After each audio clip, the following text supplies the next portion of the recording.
ಇವತ್ತು ಗೋಬಿ 65ನ ಮನೇಲಿ ಹೇಗೆ ಈಸಿಯಾಗಿ ಮಾಡ್ಕೊಳ್ಳೋದಂತ ಹೇಳ್ಕೊಡ್ತೀನಿ. ಮೊದಲು ಪಾತ್ರೆಗೆ 4 ಸ್ಪೂನ್ ಕಾರ್ನ್ಫ್ಲೋರ್, 4 ಸ್ಪೂನ್ ಮೈದಾ, ಸ್ವಲ್ಪ ಅರಿಶಿನ, 3 ಸ್ಪೂನ್ ಅಚ್ಚಕಾರದ ಪುಡಿ, ಶುಂಠಿ ಬೆಳ್ಳುಳ್ಳಿ paste, 1 spoon garam masala, 2 spoon ಅಕ್ಕಿ ಹಿಟ್ಟು,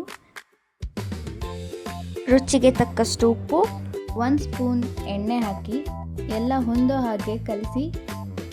ಈಗ ನಾನಿಲ್ಲಿ ಉಪ್ಪು ಮತ್ತು ಅರಿಶಿನ ಹಾಕಿ ಬೇಯಿಸ್ಕೊಂಡಿರೋ ಕಾಲಿಫ್ಲವರ್ನ ಮಿಕ್ಸ್ ಮಾಡ್ತಾ ಇದ್ದೀನಿ.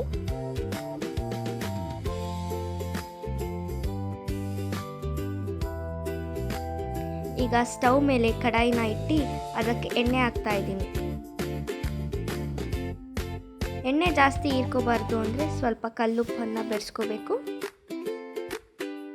ಈಗ ಕಾದ ಎಣ್ಣೆಗೆ ಗೋಬಿ ಹಾಕ್ತಾ ಇದ್ದೀನಿ.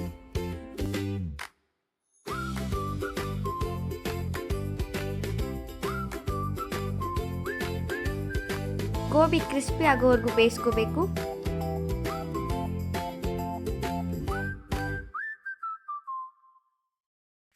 ಈಗ ನಮ್ಮ ಗೋಬಿ 65 ರೆಡಿ ಆಗಿದೆ. ಇದನ್ನು ಒಂದು ಪ್ಲೇಟಲ್ಲಿ ಇಟ್ಕೋತಾ ಇದ್ದೀನಿ.